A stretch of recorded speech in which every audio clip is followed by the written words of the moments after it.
Here is a campaign that we ran for Nivea, right? Leo sort of showed you the application itself and what it did, and now I'm going to show you how we distributed it. So here's an example of an application, Cinemobits. It's a Brazilian movie publisher, essentially movie information, timings, plot, and trailer. And what they have done is that they are generating revenue for their application by incorporating Admob ads. So they are a publisher in our network. We serve the ads within the app. The user is taken straight from the ad to the install page in the App Store, right? This is the most direct marketing you can possibly have for an application. From here to actually the install of the application, we're seeing anywhere from 10 to 15% conversion rate, which is great. But moreover, what it does is it boosts the ranking, right? It essentially buys you downloads so that the ranking goes up and people discover you. You get the organic or incremental traffic that you otherwise would not get. Here's just a quote by Leo, and I've included it here. I should have gotten approval, but here, I mean, it's quite clear. I mean, he has foresight and understands that really the most direct and relevant way to promote your application is within other applications. People that are already on the mobile web. Why would you promote an application offline or on radio or on TV and pay exorbitant amounts of money when the user is 2 or 3 steps away from being at the channel which you are trying to deliver your content, right? I'm not saying don't advertise online and offline, but also consider promotion on mobile. It's absolutely fundamental to an app distribution strategy. Here's another case study, real quick, and I'm going to actually present some results here of an application promotion we're doing right now. It's actually active, so you'll see these ads if you're browsing applications right now. So Radio Skull, this is an application developed by Orota. It's an application development company. They essentially are promoting Radio Skull, taking the user to the install page, and again, this is the experience. Once they install, they arrive at the application. Paper Toss is a very popular game. It's one of the publishers in our network. You'd be amazed what kind of revenue they do on ads alone. I mean, it's a 6-man shop, and I mean, really, in like 6 months, they are a multi-million-dollar business. It's incredible. So here's what happens. Radio Skull launched about early February, late January, and here's the number of downloads per day. So on this axis is downloads per day. This axis is ranking, right? So here they're below the 100 mark. So we're not tracking anything below 100.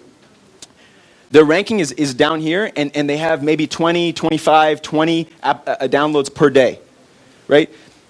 With a very modest investment in paid promotion on our network, we took their ranking from unranked to number 1 in the music category and number 10 overall, right? So here's top ranking, here's 100.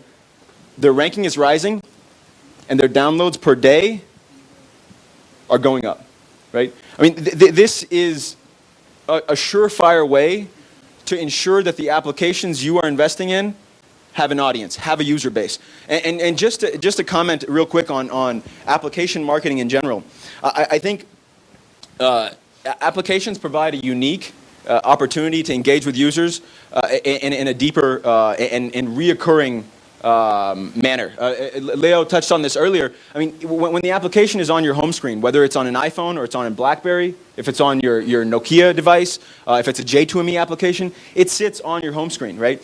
You go to it, you see it, and naturally you're gonna, as long as it's a useful application, it has utility, you're gonna want to go and find it again and again, right? Whereas if it's a mobile website, you promote it, right? You drive clicks and users to it, but ultimately it's going to fade, right? I mean, they're not going to find it over and over again. It's not going to have that home screen effect, right? Being there and having the reoccurring usage. And so what you get with this, and in particular the App Store, is that you get cost per interaction that is, I mean, really, I don't think you can find it in any other channel in existence today. I mean, really, if you're talking about, as an example, an application that you spend $20,000 on as a brand, right? And then you put $10,000 into promotion, right? So $30,000 overall investment. And you have now, I mean, with that, I mean, and promotion on our network, I think you could probably achieve 50 to 100,000 downloads very easily, right? So divide 30,000 by 100, and you're talking cost per interaction of 33 cents. That's less than R$1, right? That is very, very good. This isn't someone who's just seeing your ad. This isn't someone who arrives at your landing page. This is someone who is interacting with your application, has downloaded it, has installed it, and has experienced your brand in whatever context that you have chosen. So I mean, it is truly a performance medium. And I think as it relates to iPhone, I know there's a lot of buzz around it, but it delivers, it performs. I mean, Radio Skoll is a huge hit. Garota de Skoll, it's another Skoll application. I mean, these guys recognize that this is a great way to engage users as long as your application has utility. Nivea, another great way to engage your users on a reoccurring basis and building brand loyalty, right? Shoaib, Yes. Hey. vou falar de um case. Yeah, if there's any questions, please do interrupt me. Eu só queria complementar o que o Shoaib está falando, porque, obviamente, ele pegou um ponto muito forte nos aplicativos, isso é, obviamente, muito relevante, mas a publicidade de celulares funciona também para sites móveis, né? Muito embora a recorrência num site móvel seja mais complexa do que num aplicativo, né? Quando tem instalado ali no seu aparelho, mas funciona muito bem. E a gente fez uma campanha também com a Admob, com outros sites, agora na virada do ano, para fundo premiado, uma campanha promocional do Banco do Brasil, em que a gente usou publicidade em celulares, a gente gerou, na virada do ano, né, em 15 dias, a gente colocou a campanha de pé no dia 25 de dezembro, minha esposa adorou, né, trabalhando dia 25 às 2 da manhã, até o dia 8 de janeiro, mais ou menos. Foram 52 mil visitas no site móvel do fundo premiado de uma promoção do Banco do Brasil somente com mídia em celulares. E essas visitas foram aos sites móveis. Então, funciona assim muito bem. Também para sites móveis, principalmente quando é um hot site móvel, quer dizer, quando é uma ação mais curta, um mês, 2 meses, funciona muito bem. Taxa média de cliques de 2,5%, 2,4%. Então também funciona muito bem, não só para aplicativos, mas para mobile sites também, só para complementar. Obrigado, Shoaib. Yeah, no problem.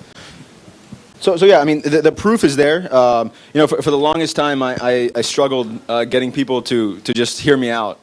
Being American and then a company that many people didn't recognize, it was hard to find people to really just have the conversation with. And I can't, you know, emphasize enough that there are a lot of thought leaders in this room who understand, you know, this medium better than anybody else in the market.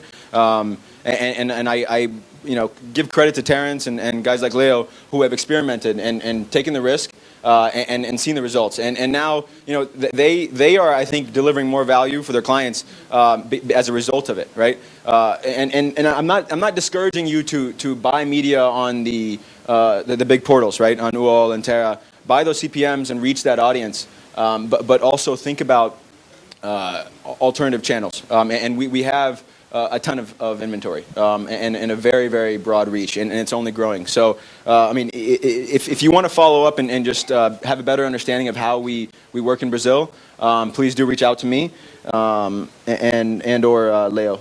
So that is my contact information right here, and I'm happy to answer any questions about, you know, the overall market. Or about Admob specifically, or, you know, anything you have based on what I presented. So.